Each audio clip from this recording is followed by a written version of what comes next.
They say the chains of habit are too light to be felt until they're too heavy to break. And yet, every day, you reach for your phone before you reach for your purpose. You scroll before you speak your goals into existence. You move through life on autopilot, unaware that the small choices you make when no one's watching are shaping the future that everyone will one day see. You become what you repeatedly do. Not what you do once when you're inspired. Not what you do when the stars align. Not what you promise you'll do tomorrow. But what you do consistently, deliberately, obsessively, day in and day out. Excellence isn't an act. It's a habit. Failure isn't an accident. It's a pattern. Look around. Every great life ever built wasn't a miracle. It was a series of deliberate, disciplined repetitions, morning after morning, night after night. Carnegie didn't stumble into fortune. He built it. Brick by brick. Routine by routine. While others slept, he read. While others doubted, he decided. While others paused, he moved. Over and over and over again. You want to change your life? Then change what you repeat. Because the truth is brutal but liberating, your life is a reflection of your rituals. Not your dreams. Not your intentions. Not your declarations on social media. What you repeat becomes your identity. The world doesn't reward potential. It rewards proof. And proof only comes from action, relentless, repeated, unshakable action. That's why the most dangerous person is not the most talented. It's the one who's mastered the boring. The one who shows up regardless. The one who doesn't wait for motivation to knock.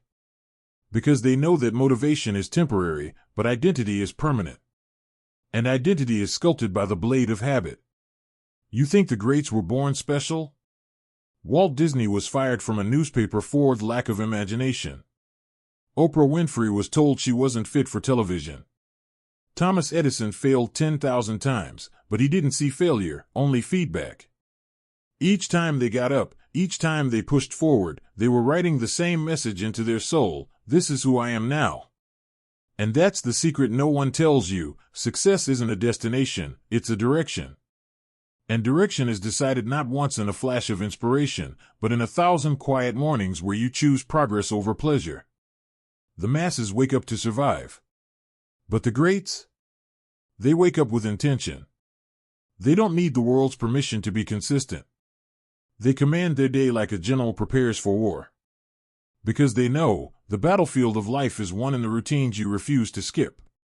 Your habits are your allies or your assassins.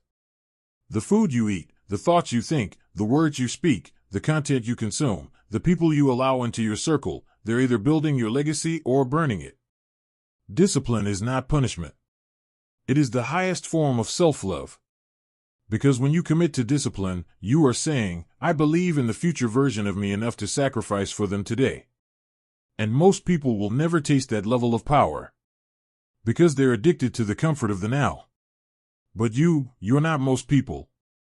You felt the whisper in your chest that says, this isn't all I was born for. And that whisper? It's not noise. It's a call. A war drum. A reminder that destiny doesn't respond to emotion, it responds to effort. Every time you hit snooze, every time you skip the workout, every time you feed your doubt instead of your dream, you're voting for the life you say you don't want. And every time you rise early, every time you push through the fog of resistance, every time you act in alignment with your purpose, you're casting a vote for the life you claim to desire. So ask yourself, what are you voting for with your habits? You don't need more time. You don't need a new year. You need a new standard. And standards are enforced in silence. Not when it's easy.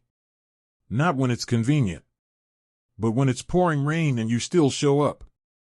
When your friends laugh and you still believe. When no one claps and you still move forward. That's how transformation happens.